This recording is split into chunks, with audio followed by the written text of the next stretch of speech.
Dengan saya di sini, saya ingin mengumpulkan tugas PAI dari Bapak Rizal Pahveli dengan matkul PAI.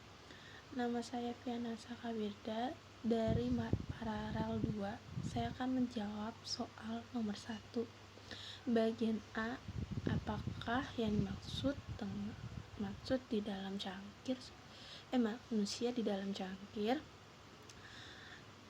Tanah liat di sebuah perjuangan untuk menjadi cangkir, pembuatannya itu melalui proses yang sangat keras dan berat, sama halnya dengan kehidupan kita yang mengalami namanya perjuangan yang sangat keras dan berat,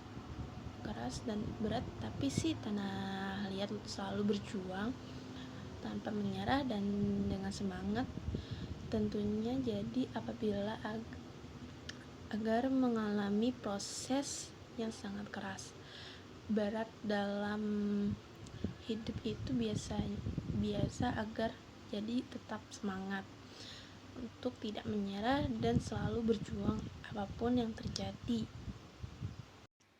Dan selanjutnya untuk bagian B, saya akan menjawabnya. Maksud beresiko meninggalnya ibadah, maksudnya sama halnya seorang muslim melakukan perbuatan dalam hidupnya. Hal ini karena sholat adalah suatu ibadah wajib yang mana ketika ditinggalkan juga akan bisa mengakibatkan dosa besar.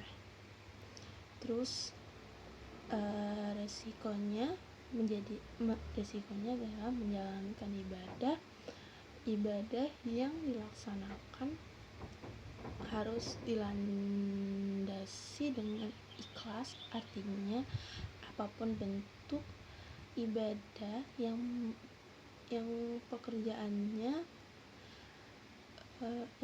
kita lakukan harus ikhlas semata karena Allah.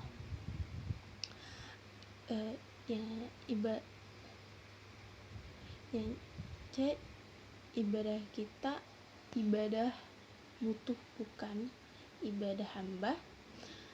Nah, perbuatan untuk menyatakan bukti kepada Allah SWT yang didasari ketaatan, mengerjakan dengan mengikuti perintahnya dan menjauhi larangannya. Ibadah juga merupakan perwujudan dari syahadat, yaitu dengan menyatakan tidak ada Tuhan selain Allah Subhanahu wa ta'ala dan Rasulullah Muhammad SAW adalah utusan Allah Subhanahu wa ta'ala. Yang terakhir, nomor 1 itu adalah iman itu hati, lisan, dan perbuatan. Kan iman adalah dengan terkaitnya ketulusan iman di hati. Ini harus diucapkan dengan lisan dan diwujudkan dalam perbuatan. Untuk hati adalah segumpulan daging yang berada di dalam tubuh manusia yang apabila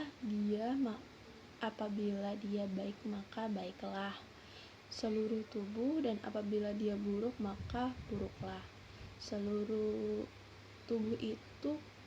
Ketahuilah segumpal daging itu adalah hati. Dan lisan yaitu berkata dengan tangan mereka dalam memberikan kesaksian kaki mereka yang dahulu mereka kerjakan. Baik, selanjutnya saya akan menjawab nomor 2, yaitu mengapa meninggal sholat padahal itu kewajiban sebagai seorang muslim.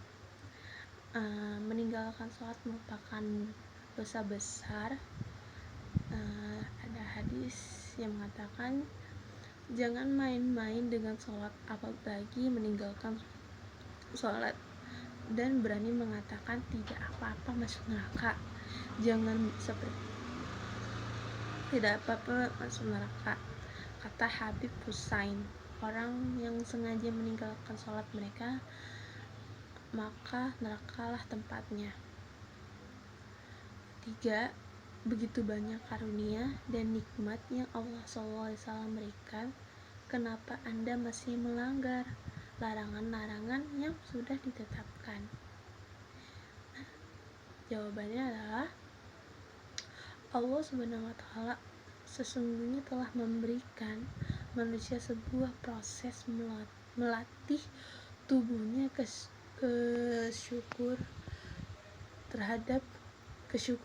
melatih tubuhnya kesyukuran terhadap nikmat Allah melalui apa yang ada pada darinya, baik indera maupun tubuh lainnya. Bila manusia mampu mengontrol semua nikmat yang diberikan Allah kepada seluruh organ tubuhnya, maka manusia telah melatih dirinya menjadi hamba yang senantiasa mensyukuri nikmatnya. Untuk selanjutnya, nomor 4, jelaskan maksud zikrullah, mengingatkan Allah SAW dalam kondisi berdiri, duduk, dan berbaring. Berdiri salah satu cara untuk menjaga hati dari kesibukan dunia, godaan syaitan. Hal ini membantu orang muslim untuk selalu sadar akan kehadiran Allah dan menghindari perbuatan-perbuatan yang tidak sesuai dengan syariatnya. Sedangkan untuk duduk, salah satu cara untuk mengingat Allah dalam setiap keadaan dan situasi, hal menunjukkan bahwa seseorang muslim tidak terbatas oleh waktu, tempat, atau posisi untuk berkomunikasi dengan Allah dan memohon pertolongannya. Dan yang terakhir yaitu berbaring. Sesungguhnya dalam penciptanya langit dan bumi dan silih dan bergantinya malam dapat siang, terdapat tanda-tanda bagi orang yang berakal, yaitu orang-orang yang mengingat Allah sambil berdiri atau duduk dalam keadaan berbaring. Untuk soal yang kelima, berzina, mabuk-mabukan adalah perbuatan yang harus dihindari karena termasuk dosa besar. Pertanyaan, bagaimana cara Anda tidak berzina dan mabuk-mabukan? Yaitu menutup aurat dan menjaga pandangan. 1. Yang kedua, tidak menghaklah, menyendiri atau memisahkan diri dari orang lain seperti berduaan dengan lawan jenis. Dan untuk ketiga, menghindari tempat-tempat maksiat yang dapat memberikan peluang kesempatan untuk berzina. Dan untuk yang keempat, tidak mendekati hal-hal yang menjurus kepada perbuatan zina. Yang kelima, menambah ilmu pengetahuan agama dengan menghadiri berbagai majelis taklim. Yang keenam dan terakhir adalah membaca Al-Quran. Sekian dari 5 soal pertanyaan yang saya jawab, dan maaf apabila jawaban saya ada yang salah dan ataupun ada yang kekurangan dari pertanyaan saya. Saya dengan akhiri, wassalamualaikum warahmatullahi wabarakatuh.